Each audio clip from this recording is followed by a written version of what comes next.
नमस्कार, एवन उत्तराखंड में आपका स्वागत है। मैं हूं सौरभ शर्मा। आइए नजर डालते हैं इस वक्त की सुर्खियों पर। कारगिल दिवस के मौके पर राज्यपाल गुरमीत सिंह ने शहीदों को किया नमन। गढ़ी कैंट में बने लाल गेट पर दी श्रद्धांजलि। कहा, कारगिल युद्ध में 75 वीर जवानों ने दी थी शहादत, उनकी शहादत को सलाम।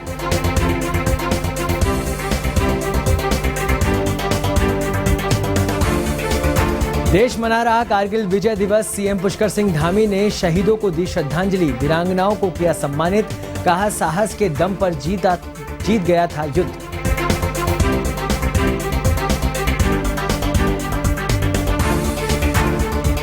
उत्तराखंड में बाहरी राज्यों से आए लोगों को कराना होगा सत्यापन कार्रवाई को लेकर पुलिस सख्त। डीजीपी के निर्देश के बाद अभियान जारी।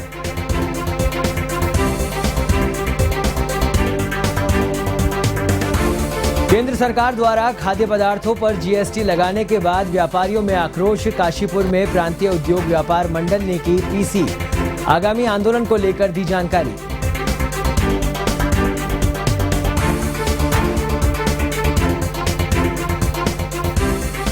कावड़ मेले में शिव भक्ति के साथ देशभक्ति का दिखा नजारा। हजारों लाखों तिरंगों से धर्मनगरी में उमड़ा देशभक्ति का सैलाब। कहा, तिरंगा देश की आन बान और शान।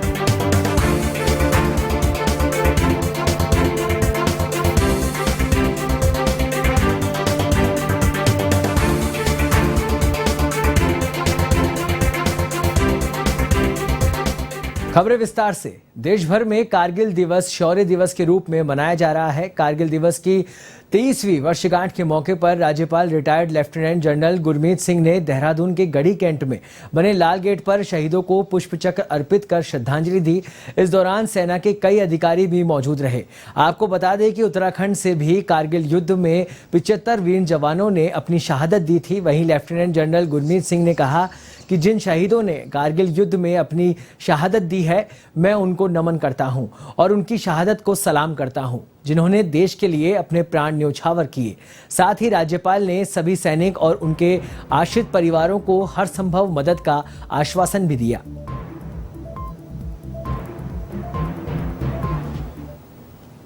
तेईसवीं वर्षगांठ आज हमारे लिए बहुत गौरव की बात है कि हमारे जवानों ने, हमारी भारतीय सेना ने, हमारे वीर सैनिकों ने जो साहस, शौर्य और पराक्रम का एक उदाहरण दिया कारगिल के अंदर। अगर आप कारगिल को देखते हैं तो बहुत ही दुर्गम इलाका है, हाई एल्टीट्यूड है, मौसम भी बहुत खराब रहता है और जो धोखा पाकिस्तान ने दिया था और स्थिति बिल्कुल अनुकूल नहीं थी, लेकिन इन सब के बावजूद जो कारगिल में जो बटालिक और टोलोलेंग, टाइगर हिल, 0.5353, 5140, 0.4590 वो सब याद दिलाती हैं उन 527 वीर जवानों की जिन्होंने अपनी धरती के लिए, अपने राष्ट्र के लिए अपने प्राणों की आहुति दी। मुख्यमंत्री पुष्कर सिंह धामी ने कारगिल विजय दिवस के अवसर पर भारतीय सेना के अदम्य साहस और शौर्य को नमन किया। शौर्य दिवस के अवसर पर सीएम धामी ने गांधी पार्क स्थित शहीद स्मारक स्थल पर कारगिल शहीदों को श्रद्धांजलि अर्पित की। इस दौरान उन्होंने शहीदों के परिजनों और वीरांगनाओं को सम्मानित भी किया। सीएम पुष्कर सिंह धामी ने कहा कि मैं खुद एक सैनिक परिवार से हूं, इसलिए वीरों की वीरता को समझता हूं। कारगिल के युद्ध में वीरों की राष्ट्रभक्ति अपने चरम पर थी, उनका साहस भी था जिसके बल पर युद्ध जीता गया। कारगिल विजय दिवस के अवसर पर उन भारत के वीर सपूतों को जिन्होंने भारत मां की आन बान शान की रक्षा के लिए अपने प्राणों का बलिदान किया, वीर गति प्राप्त की, उनको मैं दोनों हाथ जोड़कर शीश झुकाकर मैं नमन करता हूं। उन सभी को मेरा कोटि कोटि नमन। और राष्ट्र कवि रामधारी सिंह दिनकर जी ने लिखा है, जिनके सिंहनाद से सहमी धरती रही अभी तक डोल, जिनके सिंहनाद से सहमी धरती रही अभी तक डोल, कलम आज उनकी जय बोल, कलम आज उनकी जय बोल। कारगिल के उस पूरे क्षेत्र में वहां की घाटियां, वहां के पहाड़ों में भारत के रणबांकुरों का दुश्मन के खिलाफ किया गया सिंहनाद 1999 से लेकर आज तक उसी वेग से गूंज रहा है। कारगिल में मिली जीत के 23 साल पूरे होने पर पूरा देश कारगिल के शहीदों को सलाम कर रहा है। ऐसे में उत्तराखंड के अल्मोड़ा के 7 जवानों ने भी कारगिल युद्ध में अपनी शहादत दी थी। कारगिल में मिली जीत को लेकर अल्मोड़ा में भी शौर्य दिवस धूमधाम से मनाया गया। कारगिल विजय दिवस की 23वीं वर्षगांठ पर अल्मोड़ा के कैंट क्षेत्र स्थित शहीद स्मारक पर पुष्पचक्र अर्पित कर शहीदों को श्रद्धांजलि दी गई। इस दौरान सेना के जवानों ने शहीदों के सम्मान में सलामी दी। इस अवसर पर मुख्य अतिथि डीएम वंदना ने कारगिल में शहीद वीर सपूतों के परिजनों, वीरांगनाओं और घायल जाबाजों को सम्मानित किया।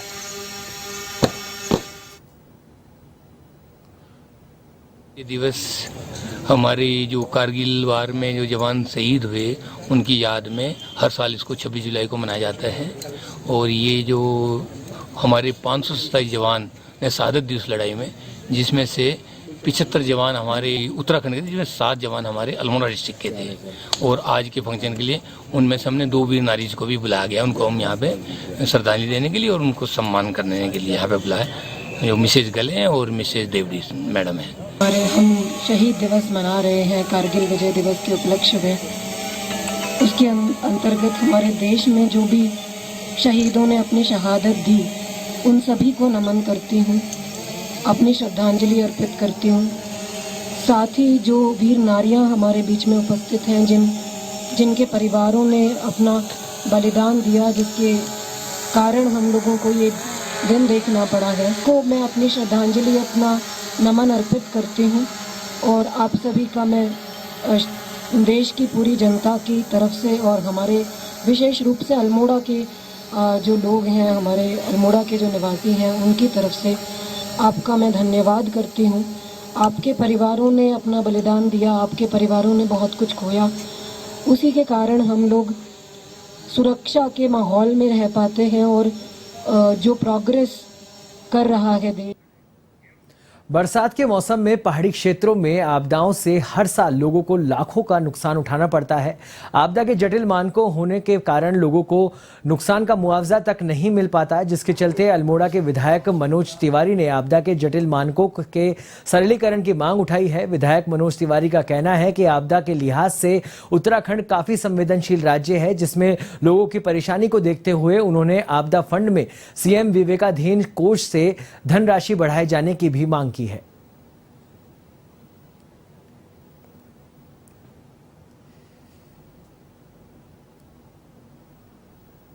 आपदा की दृष्टि से हमारा जो उत्तराखंड है बहुत संवेदनशील है और लगातार जब बरसात होती है या कभी कोई आपदा आती है, बादल फटता है, तो उससे बहुत तीव्र आपदा आती है।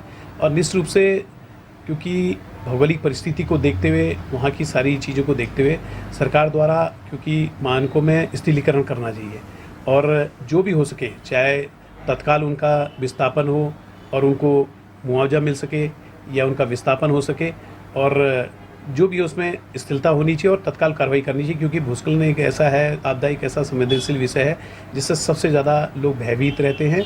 और मेरी सरकार से मांग है कि आपदा जैसे महत्वपूर्ण विषय को देखते हुए, उसकी संवेदनशीलता को देखते हुए और बरसात के समय में तत्काल सरकार ने आपदा के मानकों में भारत सरकार ने स्थिरीकरण करना चाहिए और माननीय मुख्यमंत्री जी ने अपने विवेकाधीन कोष से जो भी हो सकता है, हर संभव हो सकता है, उसमें धनराशि बढ़ाने का भी काम करना चाहिए और केंद्र सरकार को अनुरोध भी करना चाहिए कि आपदा के मानकों में स्थिरीकरण हो और लोगों को सुविधाएं मुहैया।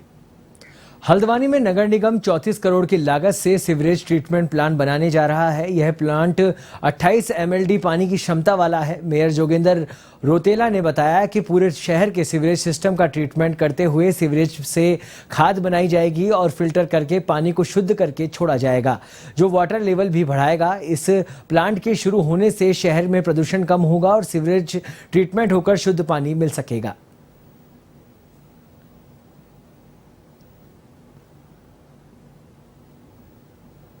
₹34 करोड़ रुपए की लागत से ये STP बन रहा है। मैं माननीय प्रधानमंत्री नरेंद्र भाई मोदी जी और हमारे माननीय मुख्यमंत्री पुष्कर सिंह धामी जी को भी धन्यवाद देता हूं कि उनके द्वारा यह प्लांट सीवर ट्रीटमेंट प्लांट नगर निगम को दिया गया और ये 99% पूर्ण हो चुका है और इसकी सेवाएं जल्दी शहर को मिलेगी, जिससे शहर में प्रदूषण कम होगा, सीवर का ट्रीटमेंट होगा और उसके बाद जो पानी परिष्कृत होकर निकलेगा वो कहीं न कहीं वाटर लेवल को बढ़ाएगा। उत्तराखंड में डीजीपी के निर्देश के मुताबिक बाहरी राज्यों से आए लोगों को अब अनिवार्य रूप से सत्यापन कराना होगा। ऐसे में प्रदेश में मकान मालिकों के साथ साथ अब किराएदारों को भी अपने मूल निवास से संबंधित थाने में पुलिस वेरिफिकेशन करवाना होगा। हल्द्वानी में कुमाऊं रेंज के डीआईजी डॉक्टर नीलेश आनंद भरने ने बताया कि अगर किराएदार खुद यह कार्रवाई नहीं करते हैं तो उनके खिलाफ सख्त कार्रवाई की जाएगी। साथ ही उन्होंने बताया कि पुलिस द्वारा समय समय पर सत्यापन अभियान चलाया जा रहा है।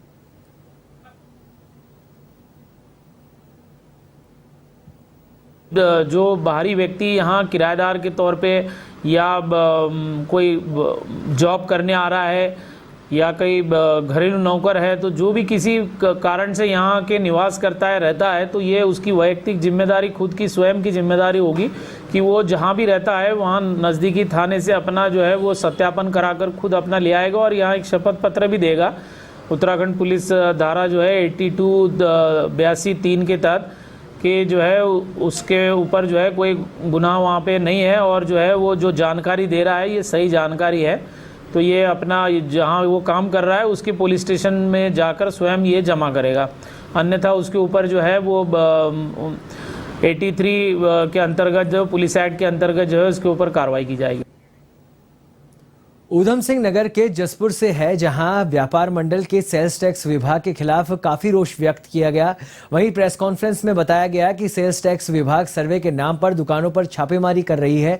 व्यापारियों को जबरदस्ती कागज चेक किए जा रहे हैं, जो कि गलत है। व्यापार मंडल की मांग है कि इस तरह की छापेमारी बंद की जाए और कार्रवाई के तहत उन्हें नोटिस दिया जाए।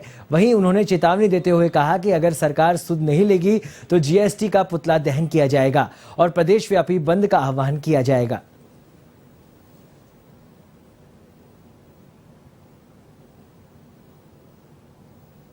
टैक्स के अधिकारियों द्वारा हमारे नगर में आके सर्वे के नाम पर ये हर दुकान जाकर छापेमारी कर रहे हैं। व्यापारियों का स्टॉक चेक करना, ज़बरदस्ती उनके कागज़ निकालना, वो देखने।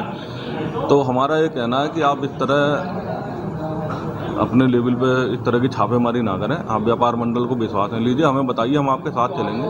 कोई काम गलत हो रहा तो हम भी आपके साथ चल रहे हैं। आप इस तरह से क्यों छापेमारी कर रहे हैं? मुख्यमंत्री को नाम एक ज्ञापन एसडीएम को देंगे। उसके बाद अगर सरकार नहीं आती है तो हम 28 तारीख को पुतला दहन करेंगे जीएसटी का, और उसके बाद भी अगर ये नहीं मानते तो प्रदेशव्यापी बंद का आह्वान करा जाए। केंद्र सरकार द्वारा घोषित जीएसटी के बाद से व्यापारियों ने पूरे प्रदेश में विरोध प्रदर्शन कर दिया। इस क्रम में काशीपुर के रामनगर रोड स्थित होटल में प्रांतीय उद्योग व्यापार मंडल द्वारा पत्रकार वार्ता की गई और आगामी आंदोलन की रणनीति तैयार की गई। प्रांतीय उद्योग व्यापार मंडल के कुमाऊं प्रभारी अश्विनी छाबड़ा ने कहा कि 5% खाने पीने की वस्तुओं पर टैक्स लगाया गया, जिसका पुरजोर विरोध किया जाएगा। उन्होंने कहा कि जीएसटी अधिकारी तमाम जगह पर व्यापारियों का उत्पीड़न जीएसटी के नाम पर कर रहे हैं। उन्होंने कहा कि टैक्स वसूलने की नीति बंद होनी चाहिए।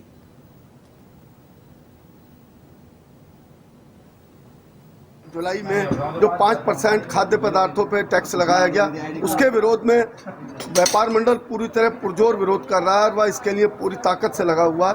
वह जो जीएसटी द्वारा सर्वे करे जा रहे हैं, दुकान दुकान जाके, व्यापार मंडल किसी भी कीमत पे किसी भी दुकान पे जाके सर्वे नहीं करने देगा। व्यापारी वर्ग का पूरी तरह उत्पीड़न किया जा रहा है। व्यापारी वर्ग जितना टैक्स भारत सरकार को कमा के दे रही है, उसके बावजूद भी भारत सरकार को उससे पता नहीं, मुझे नहीं, हमें नहीं समझ में आता और क्या चाहिए भारत। सर्वे किया जा रहा है, राज्य सरकार द्वारा जीएसटी का सर्वे कराया जा रहा है दुकान दुकान जाकर। उसके विरोध के संबंध में ये मीटिंग का आयोजन किया गया। रणनीति जो 5% इन्होंने टैक्स लगाया, उसमें सरासर जो दुकानदार है, हमारा व्यापारी वर्ग, उसका उत्पीड़न है। क्योंकि जो खाद्य वस्तु हैं, ये छोटे छोटे दुकानदारों का एक जीविका का साधन है। खबर उत्तराखंड के हरिद्वार से है, जहां कावड़ मेले में शिव शक्ति के साथ साथ देशभक्ति के नज़ारे भी देखने को मिले। बड़ी संख्या में हरिद्वार पहुंच रहे कावड़िए अपने साथ तिरंगा झंडा भी लेकर चल रहे हैं। हजारों लाखों तिरंगों से धर्म नगरी में मानो देशभक्ति का सैलाब उमड़ पड़ा है। कावड़ियों के इस रिले में लोग गाड़ी के ऊपर तिरंगा झंडा लगाए हुए हैं। साथ ही अनेक लोग फख्र से झंडा लेकर पैदल चल रहे हैं। कांवड़ियों का कहना है कि तिरंगा देश की आन बान और शान है। जैसे भगवान शंकर में हमारी अटूट आस्था है, उसी तरह राष्ट्रध्वज भी हमारे लिए सर्वोपरि है। आस्था के सैलाब में जहां हरिद्वार भगवा रंग में रंगा दिखाई रहा है और वहीं देश की प्रतिष्ठा के प्रतीक तिरंगे झंडे के मेले में शामिल होने से धर्मनगरी देशभक्ति में रंगी हुई नजर आ रही है।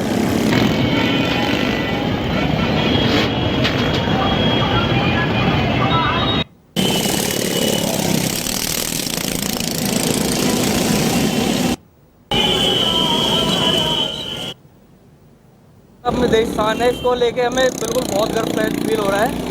लेकिन इधर मतलब हम गाँव लेना है इतना सिर्फ के लिए भक्ति होती है, गंगा जल के साथ साथ तिरंगा भी लेके चल रहे हैं। हाँ, तो मतलब सिर्फ भक्त के साथ साथ देश फौजियों के लिए भी है ना, और जो हमारे देश के नौजवान है उन लोगों के लिए भी। भाई तिरंगा हमारे देश की शान है, आन है, सब कुछ तिरंगा है, हम भारतवासी हैं। तो सिर्फ भक्त के साथ आप देशभक्त भी हो? बिल्कुल। आपने गंगा जल भरकर के झंडे का क्या महत्व है? गंगा जल हमारे कांवड़िया और दूसरी तिरंगा झंडा हमारे देश के आन बान शान। उत्तराखंड क्रांति दल ने प्रेस क्लब में अपना 44वां स्थापना दिवस मनाया। इस दौरान पार्टी के वरिष्ठ नेताओं और कार्यकर्ताओं ने बढ़ चढ़कर भाग लिया। केंद्रीय अध्यक्ष काशी सिंह एरी ने कहा कि राष्ट्रीय राजनीतिक दल ने जनता को भ्रमित कर सत्ता में आने के बाद लूटने का काम किया है। ऐसे में जनता उत्तराखंड का भला चाहती है तो उत्तराखंड क्रांति दल का साथ देने का आह्वान किया। इस दौरान हेलंग की घटना को लेकर कहा कि हमारी मां बहनों को पशुओं के लिए चारा लाने के लिए रोका गया और थाने में बैठाया गया, जिसको लेकर खिलाफ क्रांति दल ने हक की लड़ाई लड़ी थी।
ये हमारा 44वां स्थापना दिवस है, जिसमें उत्तराखंड क्रांति दल ने अभूतपूर्व संघर्ष करके उत्तराखंड राज्य हासिल किया। मैंने आज अपने साथियों से, वरिष्ठ और कनिष्ठ और नौजवान साथियों से यही अपील की है कि जिस त्याग, तपस्या और बलिदान के बल पर हमने उत्तराखंड राज्य हासिल किया था, लेकिन ये उत्तराखंड राज्य वो नहीं है जिसकी कल्पना, जिसका सपना हमने देखा था। राज्य अपने उद्देश्य से बहुत ज़्यादा भटक गया है। राष्ट्रीय दलों ने उसको एक लूट का वाइज बना रखा है, जरिया बना रखा है, और उत्तराखंड की जनता ठगी महसूस कर रही है। उत्तराखंड के लेखक सितारगंज में लेखक अजय रावत द्वारा लिखित अपनी बुक में थारू समाज के बारे में लिखे गए अशोभनीय शब्दों के बाद थारू समाज में आक्रोश है, जिसको लेकर थारू समाज के लोगों ने शहर में जुलूस निकाला। इस दौरान समाज के लोगों ने अजय रावत की पुस्तक की प्रतियां भी जलाई। वहीं उन्होंने तहसीलदार और सीओ को ज्ञापन सौंपकर अजय रावत के खिलाफ ST/SC एक्ट में कार्रवाई करने और पुस्तक पर पूर्ण रूप से प्रतिबंध लगाने की मांग की। प्रोफेसर अजय सिंह है, जो मुक्ति विद्यालय के प्रोफेसर है। इन्होंने थारू जाति के लिए कुछ आपत्तिजनक बातें इसमें लिखी, इससे थारू जाति के लोग विरोध करने आए थे। उन्होंने ज्ञापन दिया, ज्ञापन देके उचित माध्यम से उच्च अधिकारी को बात किया जाएगा, जो भी आदेश होगी उस हिसाब से कार्रवाई। FIR दर्ज होगी, उन्होंने आश्वासन दिया है, और अगर FIR दर्ज नहीं होती तो हमारा आंदोलन और उग्र होगा, लगातार चलता रहेगा। धरना प्रदर्शन जुलूस के रूप में हम लोग हमेशा प्रदर्शन करते रहेंगे जब तक कोई वापस नहीं हो, जब तक कार्यक्रम से अलग नहीं हो, तब तक हमारा धरना प्रदर्शन जारी है। माने ये कि जिस पुस्तक में उन्होंने ये जो शब्द कहे हैं, जो वास्तव में संविधान में भी लागू नहीं होती, उसमें प्रतिबंध लगा हुआ है, ऐसे शब्दों का।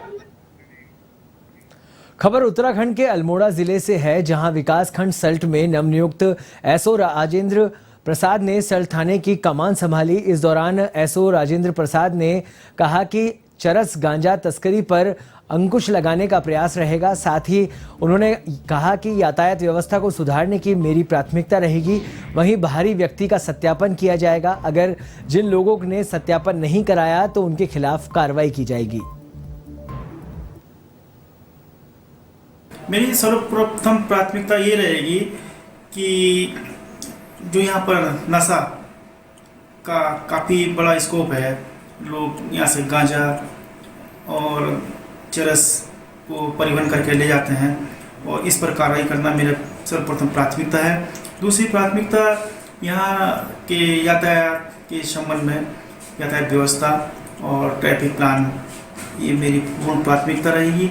और तीसरी प्राथमिकता मेरी यहाँ पर जो बाहर से आ करके लोग रह रहे हैं, इनके सत्यापन के संबंध में मेरी पूरी प्राथमिकता रहेगी कि मैं सत्यापन की कार्रवाई करके जो लोग यहाँ पर अनलीगल रह रहे हैं उनके खिलाफ कार्रवाई करना, ये मेरी प्राथमिकता रहेगी। खबर उत्तराखंड के रामनगर से है, जहां पार्टनर्स इन प्रॉपर्टी एनजीओ की ओर से कल्टीवेट विथ केयर अभियान काशीपुर और बाजपुर के में शुरू किया जा रहा है, जिसका मुख्य उद्देश्य किसानों को रूबरू कराने और उससे जुड़ी जानकारियों को साझा करना है। विशेषज्ञों ने बताया कि भारत के कई हिस्सों में पानी की काफ़ी कमी है, जिसके चलते किसानों की खेती में नुकसान होता है। ऐसे में उनके द्वारा बताई गई नई तकनीक के जरिए खेती में पानी की कमी को दूर किया जा सकता है। साथ ही किसान अपनी फसल को बेहतर तरीके से पैदा कर अच्छी आमदनी अर्जित कर सकता है।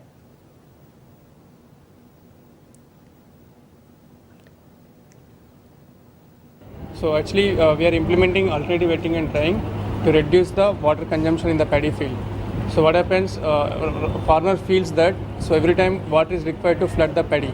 That is not the case. So here we are implementing alternate wetting and drying technique. Because of this one, we can reduce the 30% of water consumption in the paddy field.